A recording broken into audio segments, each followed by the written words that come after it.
Hi, my name is Paul Geffert. I went to Lock Haven University and graduated in 1986.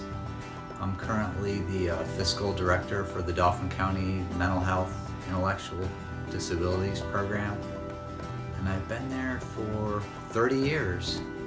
You can't use internet and social media at work, but at home, what kind of apps do you, or what apps do you use? You're right. We have Facebook is blocked. I mean, we would have to get special permission to use it. But at home, I use LinkedIn and Facebook.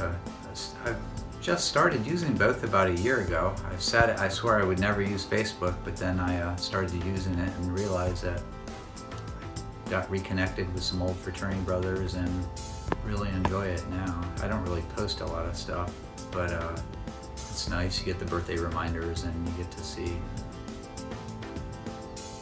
catch up with some old friends. LinkedIn, I thought I would be able to connect with a lot of people through LinkedIn, but then I found Facebook more useful. But LinkedIn would be helpful if I was actually searching for a job. You think there are any negative aspects of social media?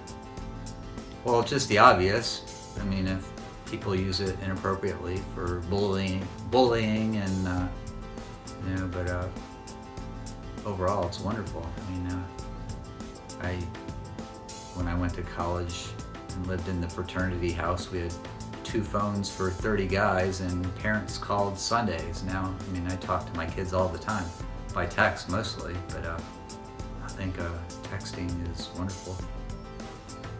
Do you think that kids spend too much time on their phones now? Sometimes they do seem to be indoors a lot more than when I was a kid.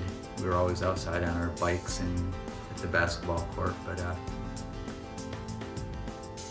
I don't think they're on too much though, although I don't understand how sometimes they get anything done if they have to stop every 2 seconds to answer a text message. I mean, when I was at school, I went into the library quiet room and I needed silence, but now, I see my son studying and he's like, how can you get anything done? You have to stop every 30 seconds to answer a text, but they manage.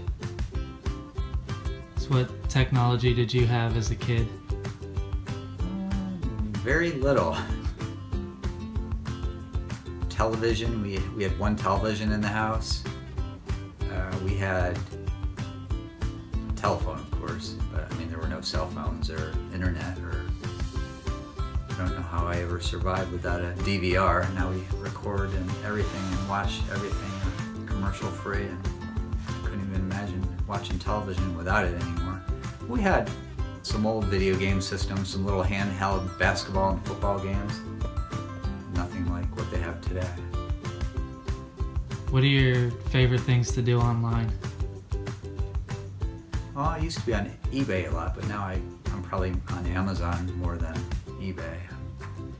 But my favorite things are just to read news, and one of my favorite things now is my son gave me control of his fantasy basketball team on ESPN, so I'm on the ESPN website every night checking the scores, and it's a lot of fun. Do you think it's easier to stay up to date with news and stuff if you go online as compared to newspapers? Oh, easily, because my girlfriend, she still loves to have the paper delivered, but the Harrisburg Patriots only delivered 3 days a week now, Tuesday, Thursday, and Sunday. So sometimes I tell her, why don't you just get the news on Penn Live? And let's just quit the subscription, but no, she still likes it. So, sometimes she's telling me a news story, and I'll be like, yeah, I read that on Penn Live 2 days ago, so